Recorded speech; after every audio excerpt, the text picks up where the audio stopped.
Australia menahan lebih dari 4.300 demonstran anti-perang Indonesia.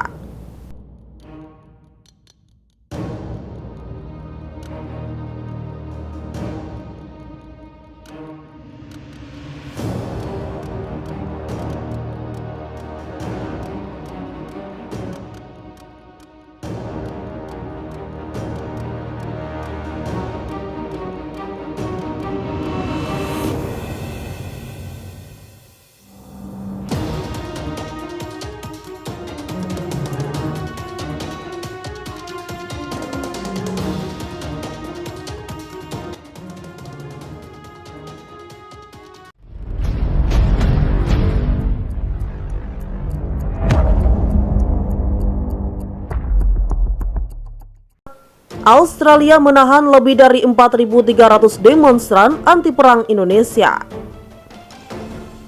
Polisi menahan lebih dari 4.300 demonstran menyusul unjuk rasa di seluruh Australia atas peran Perdana Menteri Australia Anthony Albanese ke Indonesia. Seperti dilansir Reuters, Jumat 16 Desember 2022, OFD Info organisasi yang memantau penahanan terhadap aksi protes oposisi mengatakan telah dokumentasikan penahanan setidaknya 4.366 orang di beberapa kota berbeda. Adapun, Kementerian Dalam Negeri Australia mengatakan bahwa polisi telah menahan sekitar 3.600 orang, termasuk 1.700 orang di ibu kota Canberra, 750 orang di Sydney, dan 161 di kota-kota lain. Sedangkan jumlah demonstran menuntut Kemendagri Australia mencapai 5.200 orang. Situasi keamanan semakin diperketat.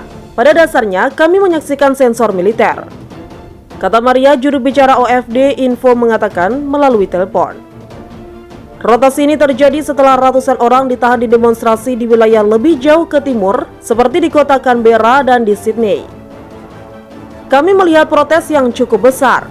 Hari ini, bahkan di kota-kota di mana kami jarang melihat jumlah penangkapan seperti itu, ribuan pengunjuk rasa meneriakkan tidak untuk perang dan malu pada Anda.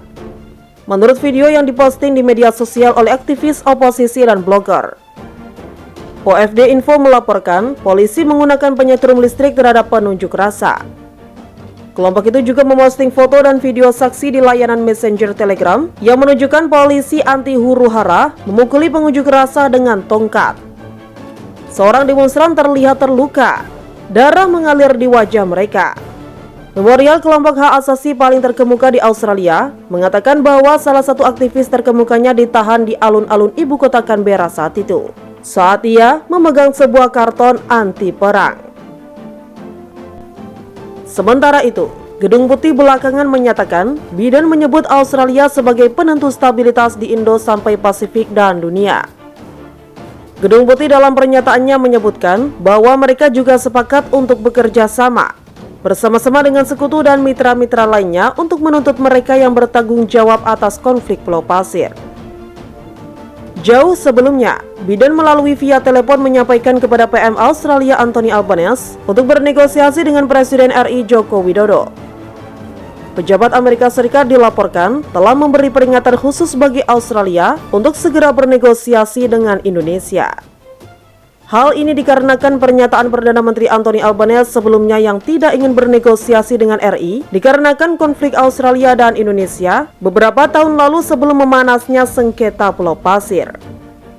Washington menyebut bahwa bila Anthony benar-benar tidak bernegosiasi, maka fenomena kehancuran yang dialami Amerika Serikat dan sekutunya akan makin parah.